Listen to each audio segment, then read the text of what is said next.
dos mitos que a literatura espanhola mais adaptou foi o de Assis e Galateia, mas um dos maiores autores do barroco deste país a escreveu com outra perspectiva e acabou inovando a literatura hispânica, causando até confusão e dificuldade para os críticos conseguirem classificar essa sua obra e o que viria depois dela.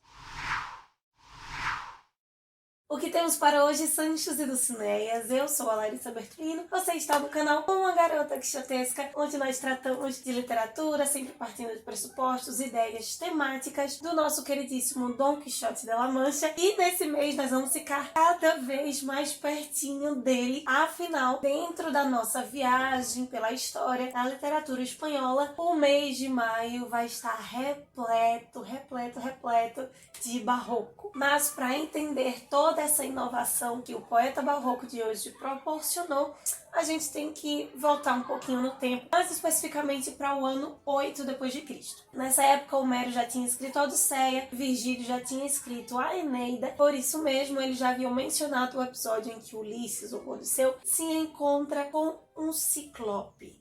Mas não um ciclope qualquer, o Polifemo, o mais famoso ciclope de toda a mitologia. E se você quiser entender um pouquinho mais a história do Polifemo, o episódio de número 9 da nossa jornada de leitura conjunta do Ulisses, que você pode encontrar clicando em algum desses boxinhos de informação, você tem uma apresentação um pouquinho mais detalhada sobre o mito e como Joyce se adaptou lá no modernismo. Nesse ano 8 depois de Cristo, o Ovídio pegará este Polifemo, este personagem, e apresentará uma outra parte da sua história. O poeta romano escreve a sua obra mais famosa, que são as Metamorfoses, onde ele narra toda a história desde a criação do mundo até chegar em Júlio César. Em um dos episódios do decorrer da história, é exatamente a relação entre a Galateia e Assis. Uma história de amor trágica, bem greco-latina, e que o catalisador dessa tragédia será o Polifemo. A Galateia é uma ninfa que se relaciona com um humano,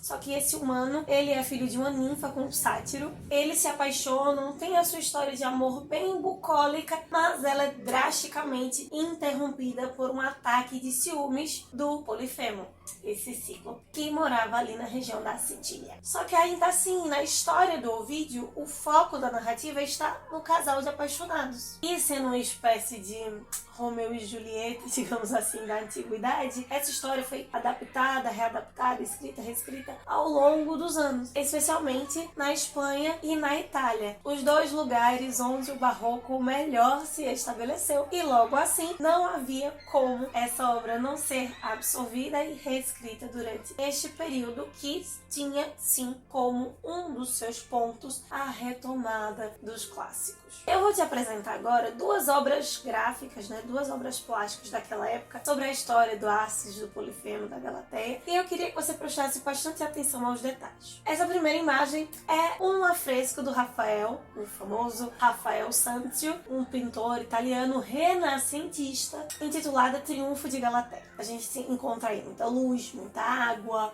movimento, símbolos clássicos, mitológicos, e o ressaltar dessa natureza que está ali em destaque, especialmente do belo na estética. Algo muito usado durante o Renascimento e que seguiria até certo modo no Barroco, mas sempre absorvendo o contraste. Aqui, nessa obra do Rafael, nós não temos o contraste, temos a perfeita, sublime harmonia do Renascimento. Já essa segunda imagem, ela também é do período do Renascimento, já entrando no maneirismo, essa visão que vem de maneira, de modo, uma técnica que versava o exagero. A princípio, o exagero para intensificar essa perfeição, mas que foi sendo usada de um modo que possibilitou, digamos, talvez seja o maneirismo um dos melhores símbolos da transição do Renascimento para o Barroco, e intensifica essas distorções que o Barroco vai utilizar. E diferente do afresco do Rafael, o afresco desse seu assistente, sim, do Giulio Romano, tem como protagonista e como título da obra o Polifemo. Além do nome,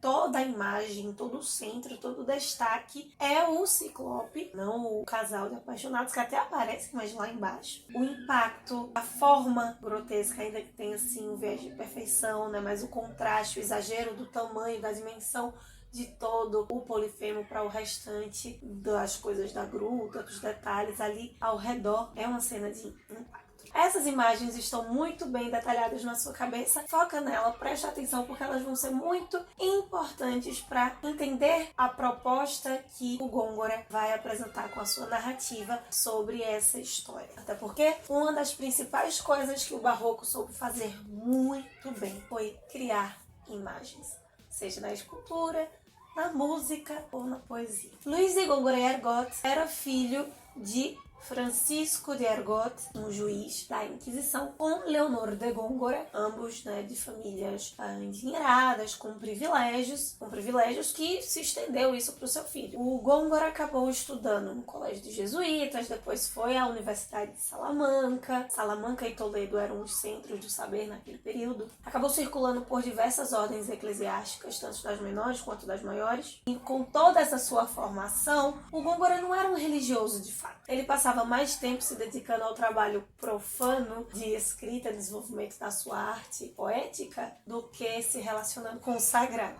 pelo menos com o sagrado religioso. Ainda assim, em 1617, o Góngora vai até a corte e acaba se tornando, aos 55 anos, o capelão real. E enquanto ele trabalha para o rei, para Deus, e os seus poemas não muito sacros continuam circulando entre a população em pequenos papéis.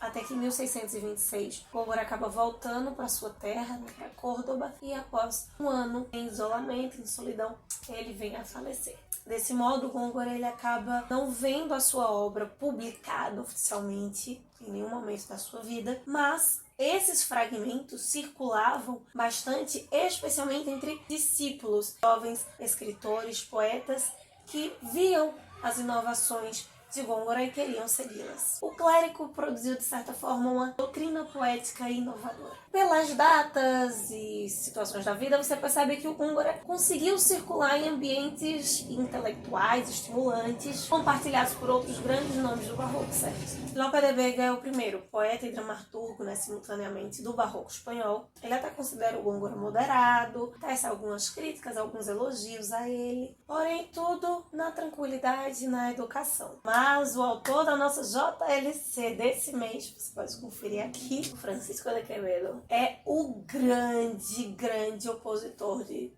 Dom Luís. E essa rixa, inclusive, é muito importante para entender as grandes inovações propostas por Góngora, tanto na poesia espanhola, quanto até do que foi gerado com as suas contribuições no século passado ainda. O Quevedo, naquela época, ele era mais valorizado, ele já tinha um certo prestígio. Começa a dizer que o Góngora, na verdade, escreve um desvario linguístico. Acusava o sacerdote de ser hipócrita, profano e até um super xingamento para aquela época. E Góngora provavelmente seria judeu. Essas críticas renderam poemas de ambos os autores, onde eles acabavam se degladiando e se xingando com muita classe e poesia. E até uma fofoca literária que endossa um pouco a rixa, ou entender a relação desses homens, é que o Quevedo ele foi além das palavras. Ele acabou comprando a casa do Góngora naquele final de vida já decadente do autor. Ele expulsou Góngora de casa e queimou todos os seus livros. Quando eu digo que o Quevedo é o mais rock and roll dos autores do Barroco, é também sobre isso que eu tô falando. Essas intrigas não geram apenas fofoca e bons poemas, mas as duas mais importantes técnicas ou traços da literatura espanhola durante o Barroco e até depois dele. Enquanto o que ficou conhecido como quevedismo ou jogo de ideias, o que nós estudamos em Barroco como conceptismo, buscava a essência das coisas pela palavra, o gongorismo ou jogo de palavras, o cultismo, promovia talvez o que há de mais forte no Barroco. Alterações, abundâncias de figuras de imagem, uso de termos eruditas, palavras em grego e latim, termos extremamente afetados e a metáfora ganhando de tudo isso. Em 1610, então, o cultismo ganha a Espanha pelas mãos do Gôngora, e enquanto ele é mais moderno para a época, de certa forma, mesmo com todas as inovações de Quevedo, o conceptismo ele acaba sendo um pouco mais conservador. E elas passam a ser, então, as duas faces da estética mais influente de toda a Espanha. O Gôngora, então, ele busca na literatura greco-latina, ela é adaptada e se forma nesse gongorismo, tornando-se um traço do barroco e faz com que ele seja conhecido como o príncipe da luz e das trevas da poesia, não só pelo contraste de luz e trevas que o barroco vai utilizar bastante, mas como uma divisão da sua obra, da sua produção exatamente antes de 1610, que seria a fase da luz, um pouco mais popular, e posteriormente a fase das trevas, com esse cultismo, com esse trabalho mais rebuscado, e por isso mais difícil de ser lido. A fábula do Polifemo da Galateia poderia, por ser um mito greco-latino, estar na primeira fase, mas é incorporado no segundo período, a fase escura, digamos assim, do Gôngora, e é um símbolo dessa inovação do Gôngora, porque o Conde de Niebla, inclusive para quem essa obra foi dedicada, encomenda para mais de um autor, mais de um poeta, um texto, uma poesia sobre esse mito. Como nós vimos nas artes plásticas, era uma história bem recorrente. Autores como Luis Carrillo também escreveram a fábula no sentido poético, mas com uma visão, uma perspectiva muito próxima, muito semelhante ao do Ovídio, ainda nessa pegada um pouco renascentista, de usar ipsis literis, contextualizar ali e valorizar o que é clássico. Inclusive, não nesse mesmo contexto, mas ainda nessa retroalimentação, o próprio Cervantes tem uma novela chamada La Galatea, que nós mencionamos aqui no último vlog da sexta-feira passada, um romance bem pastoril com a protagonista desse mito. Então existiam novelas, músicas, afrescos, arquiteturas, esculturas voltadas para essa visão mais conservadora, a perspectiva, mantendo a perspectiva do Ovídio sobre o Gôngora é genial, porque ele não vai por essa linha. O Gôngora de 1610 é o Gôngora que já havia publicado Las Soledades, conjunto de poesias onde ele vai tratar de 4 tipos de solidão. Aquelas encontradas nos campos, nas ribeiras, nas selvas e nos lugares ermos, desertos. O plástico, a imagem, a construção de imagem já era muito forte no Gôngora. Com isso, ele acaba escrevendo outro poema narrativo ainda mais plástico, bem maneirista, né, com aquele exagero, e diferente dos seus oponentes, sem elevar, sem apreciar moral, sem dar valor às atitudes dos personagens. Gôngora queria que o seu texto, a sua forma, e não necessariamente a de Quevedo, brilhasse. Ele intensifica então essa soledade, então essa solidão, unindo o ambiente pastoril e ao mesmo tempo náutico num só cenário. Acaba detalhando os encontros calientes entre Galateia e Assis, que até então nenhum outro autor tinha apresentado dessa forma, o que ampliou a ideia que seus oponentes tinham, que ele era um padre profano. E ele acaba criando então uma poesia que ficará conhecida como descritiva, que é super rica, versátil. Vale lembrar que esse período do barroco, do renascimento, tudo está sendo classificado. Você exalta a antiguidade, então você tem a elegia, os sonetos, tudo muito delimitadozinho. Mas no mesmo poema, o Gôngora apresenta um texto que tem uma estrutura heróica, cenas líricas, imagens e motivos bucólicos. Ele pegou um pouquinho de cada um dos outros textos que tinha antes para formar a sua fábula de Polifemo e Galateia. Assim ele acaba deslocando a classificação literária da sua época, apresentando um epíleo, uma forma menor do épico, mas não como os outros poetas faziam até então. Vou te dar uma brevíssima explicação técnica só para você entender então o que o Gôngora fez, especialmente na influência da musicalidade da obra e das cenas de impacto para nós leitores. Todo o texto é escrito em oitavas reais, ou seja, em estrofes formadas por 8 versos de 10 sílabas consonantes, ou seja, a rima sempre está na última sílaba tônica. É um textinho completo, não fica rimando e faltando pedaços depois, onde nós temos rima AB, AB, AB e no final CC, ou seja, as duas últimas rimas, os dois sons das rimas finais ainda não haviam aparecido na estrofe e eles têm esse final, esse impactos junto. Essas formas, junto com o jogo de contraste, fez com que Gongora fosse ovacionado, celebrado e muito influente. Tanto que, no tricentenário da sua morte, o movimento mais importante de todo o modernismo espanhol, a Geração de 27, que possui o mais importante poeta do século passado, lá na Espanha, que é o García Lorca, se apresenta então como neogongorista e se inspiram na forma do Gongora para fazer uma nova poesia. Lendo hoje, você em espanhol ou não, tendo nós pertencido a um país que também possui um período barroco muito forte, que teve muita influência da Espanha, o texto do Gongora pode trazer uma sonoridade familiar, uma espécie de métrica de poesia que nós já imaginávamos,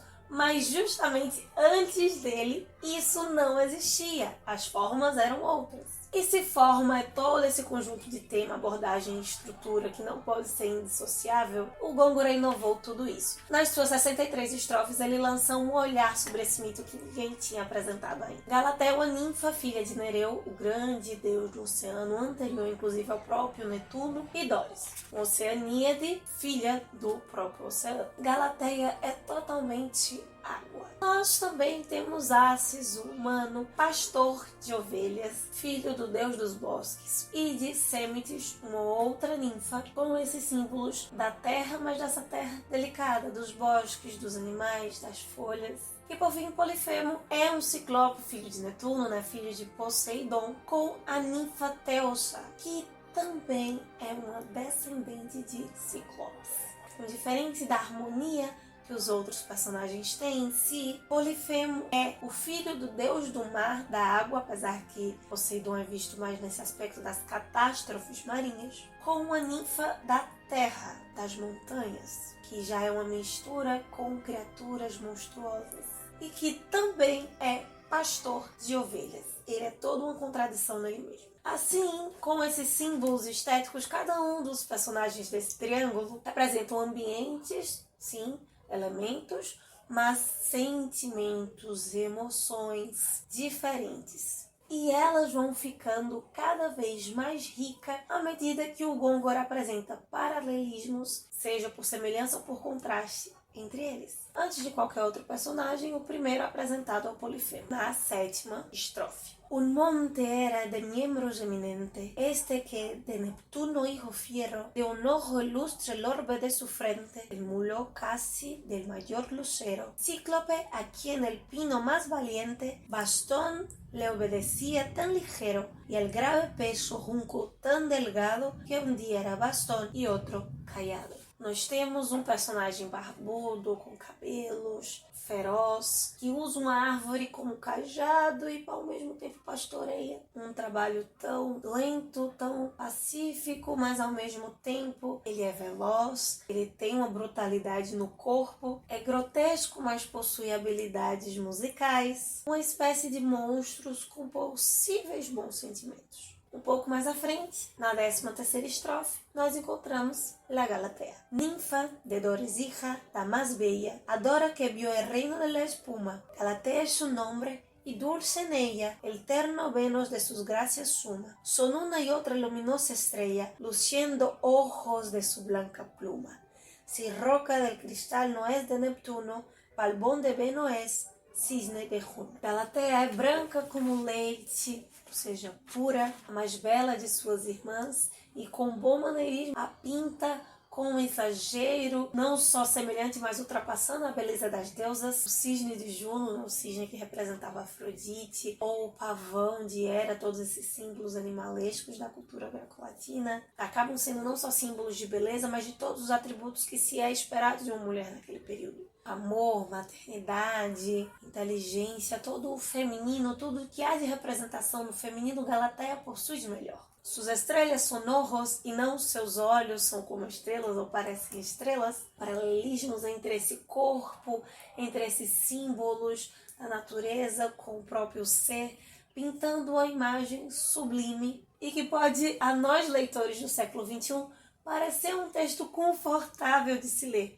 Mas se lembre, naquela época, essas construções não eram habituais ou confortáveis. A literação, ou no caso a repetição dos fonemas consonantais, a repetição da história, dos padrões, mas através de um viés diferente, de uma leitura diferente da história, faz com que o leitor pare e tome um pouco mais de atenção, já que ela não está sendo contada nem com as estruturas, nem com os personagens da forma habitual. E assim faz com que nós, leitores, ou ainda melhor, o leitor daquele período, abra o seu leque de reflexão, de interpretação. Polifemo, apaixonado pela Galateia, que não corresponde. Até então, tudo tranquilo, normal. Na solidão desse amor, Polifemo passa a cantar com sua lira a beleza de sua amada, enquanto ela se encontra com o seu verdadeiro amor, com a pessoa a quem ela dedica carinho, que é o Axis.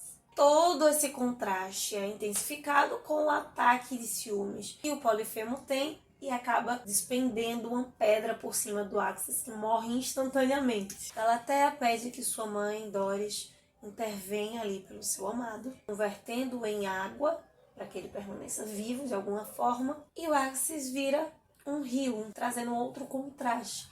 Enquanto Galateia seria uma espécie de ninfa de água salgada pelos seus pais, o seu amado passa a ser, então, água doce. Ainda que não exista um contraste tão gritante entre a Galateia e Axis como há entre ela ou ele e o Polifemo, ainda assim há todo o jogo, há a dualidade do início ao fim da obra. Preste atenção nesse final. Uma coisa interessante que o Gôngora faz logo nos primeiros capítulos é invocar a musa, como todo poeta clássico o faria, e ele invoca a musa Thalia nas primeiras linhas, a musa da comédia, num texto totalmente catastrófico. Sim, de fato, Polifemo e Galateia não é uma tragédia, ainda mais como o Gôngora descreve.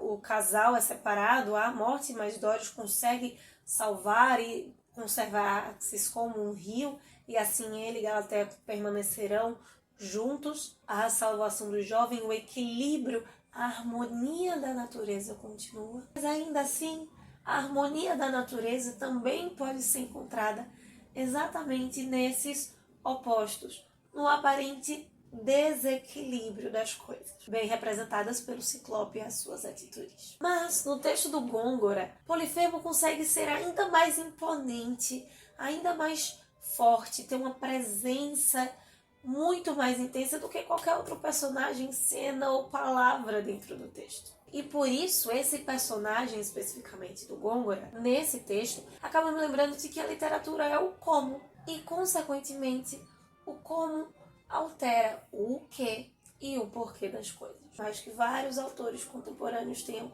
reescrito, às vezes até para o mesmo objetivo, essa obra, o Gôngora consegue superá-los, porque ele cria um novo como. O Gôngora faz na poesia o que o Augusto Otin faz na escultura. Lá na Itália, na Fonte dos Médicis, nós encontramos uma escultura que narra, digamos assim, essa história através das pedras, que já é depois do período do romantismo.